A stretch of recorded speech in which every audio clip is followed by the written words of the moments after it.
Eto mga idol, naganap na nga ang 2024 PBA Draft. Mas kaunti lang ang nagpa-draft ngayong taon kumpara last year na umabot sa 150 applicants. Habang ngayong taon ay nasa 70 applicants lamang.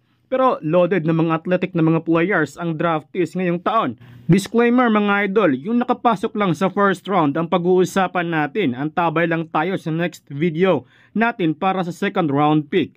Nakuha nga ng Converge bilang first overall pick ang 6'6" power forward mula sa Pampanga Giant Lanterns sa MPBL na si Justin Baltazar. Well expected na ito mga idol na mapunta sa Converge si Balti. Para sa second overall pick ay nakuha nga ng Blackwater ang Phil-Am 6'2" point guard na si Cedric Bearfield. Wala si Bearfield sa draft night dahil nasa Amerika nga ito.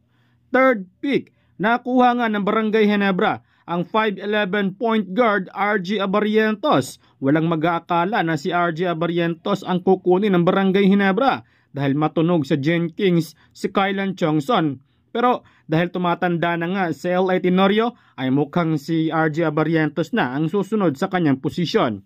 Para sa fourth overall pick, nakuha nga ng Phoenix Fuel Master ang 6'7" power forward na si Kai Balungay mula sa Ateneo Blue Eagles. Isa itong versatile player kaya kailangan ito ng Phoenix Fuel Master. Sa fifth pick, Northport Batang Pier, nakuha nga nila ang 6'3" guard Dave Aldefonso. Wala nga si Aldefonso sa draft night dahil may laro nga ito sa SGA. Para sa sixth pick, NLEX Road Warriors, nakuha nga nila ang 6'5" all-around forward na si Junel Policarpio.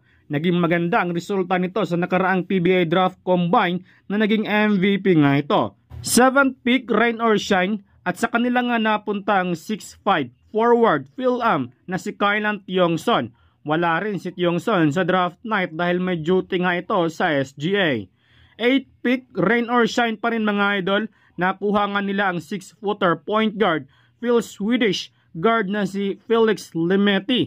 9th pick, Magnolia Hotshot, at napunta nga sa kanila ang 5'10" point guard Jerome Lastimosa na galing sa Adamson University. 10th pick, Terra Firma select 5'9" point guard Mark Nonoy. Ito ang pinakamataas na vertical jump. 11th pick, Meralco Bolts select 6'2" guard CJ Cancino na galing sa UP Fighting Maroons.